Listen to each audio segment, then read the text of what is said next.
সবাইকে শুভেচ্ছা ও ভালোবাসা জানিয়ে আমি আফতাব হালদার আজ শুরু করছি দেশের খবর। সুপ্রিম কোর্টের প্রধান বিচারপতি সঞ্জীব খান্না ও বিচারপতি সঞ্জয় কুমারের বেঞ্চ গত বৃহস্পতিবার রায় দিয়েছিলেন 2016 সালে এসএসসি পরীক্ষায় নিয়োগ প্রক্রিয়া পুরো প্যানেল বাতিল। তাতে চাকরি হারালেন 25,752 জন শিক্ষক ও শিক্ষাকর্মীরা। এই শিক্ষক ও শিক্ষাকর্মীদের ভবিষ্যৎ কি হবে, এই নিয়ে এখন জোর জল্পনা শুরু হয়েছে। রাস্তাঘাটে, দোকান বাজারে, খেলার মাঠে, বিভিন্ন অফিস কাছারিতে, ট্রেনে, বাসে, সব জায়গায় এই একটাই কথা ভেসে আসছে, এদের ভবিষ্যৎ কি হবে। সুপ্রিম কোর্টের রায়ের পর দুটি বড় প্রশ্ন দেখা দিয়েছে। এক নম্বর প্রশ্ন হলো, বিপুল সংখ্যক শূন্য পদে নতুন করে নিয়োগ করতে হবে। আর 2 নম্বর প্রশ্ন হলো, আগামী 3 মাসের মধ্যে প্রায় 26,000 চাকরি দেওয়া সম্ভব নয় রাজ্য সরকারের পক্ষে। এখন বেশিরভাগ স্কুলে চলছে পরীক্ষা, তাতেও হিমশিম খেতে হচ্ছে স্কুলের শিক্ষকদের। প্রায় এই একই ছবি সারা বাংলায় সমস্ত স্কুলে। এখন প্রশ্ন হচ্ছে, স্কুলের ক্লাস যখন পুরোপুরি চালু হয়ে যাবে তখন কি হবে। আজ আপনাদের দেখাবো সারা বাংলায় কোন স্কুলে কতজনের চাকরি চলে গেছে। মোটামুটি ভাবে যেগুলো আমাদের কাছে রিপোর্ট এসেছে সেগুলো তুলে ধরছি। সব রিপোর্ট আমাদের কাছে এখনো আসেনি। পূর্ব বর্ধমানে কৃষ্ণপুর উচ্চ বিদ্যালয়ে 4 জনের চাকরি হারিয়েছে। কালনা শ্রী নিগমানন্দ বিদ্যা মন্দিরে 5 জনের চাকরি চলে গেছে। শশীবালা সাহা উচ্চ বিদ্যালয়ে 3 জনের চাকরি চলে গেছে। কালনা মহারাজ উচ্চ বিদ্যালয়ে 6 জনের চাকরি চলে গেছে। পূর্বাচল বালিকা বিদ্যাপীঠে 7 জনের চাকরি চলে গেছে। হালি শহরে হাজিনগর আদর্শ হিন্দি বিদ্যালয়ে 18 জনের চাকরি চলে গেছে। ভাটপাড়ায় কাকিনাড়া হাই স্কুলে 12 জনের চাকরি চলে গেছে। আমতা 2 নম্বর ব্লকে ডিএমবি উচ্চ বিদ্যালয়ে 6 জনের চাকরি চলে গেছে। শ্যামপুরে গুজারাটপুর সুরেন্দ্রনাথ বিদ্যাপীঠে 3 জনের চাকরি চলে গেছে। পাজলা আজিম মহাজ্জেন উচ্চ বিদ্যালয়ে 4 জনের চাকরি চলে গেছে। ভাটোরা ইউনিয়ন উচ্চ বিদ্যালয়ে 3 জনের চাকরি চলে গেছে।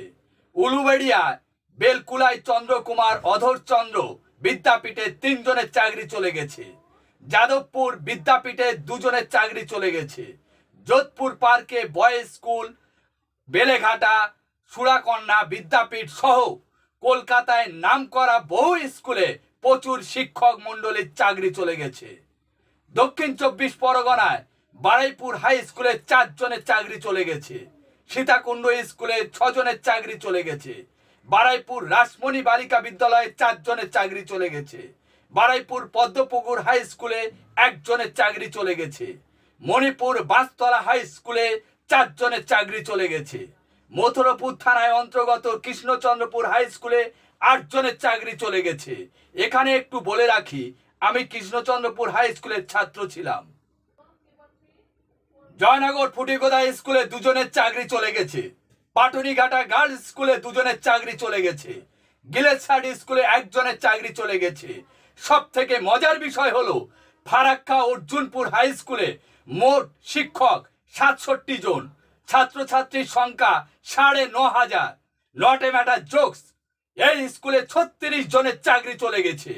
আপনারা ভাবুন তো আগামী দিনে শিক্ষার হাল কি হতে চলেছে। সুপ্রিম কোর্ট শুধু চাকরি খাননি, সাথে সাথে আগামী প্রজন্মের ছাত্রছাত্রীদের শিক্ষার জগৎটাকে অন্ধ করে দিয়েছে। সুপ্রিম কোর্ট একবারও ভেবে দেখলো না এতগুলো শিক্ষকের চাকরি থেকে বঞ্চিত করা হলে স্কুলের হাল কোন জায়গায় পৌঁছবে, তা একবারও ভেবে দেখেননি সুপ্রিম কোর্ট। সুপ্রিম কোর্টের রিপোর্ট অনুযায়ী অবৈধভাবে চাকরি পেয়েছেন 6,276 জন, আর 19,475 জনের বিরুদ্ধে কোনো অনৈতিক রিপোর্ট নেই।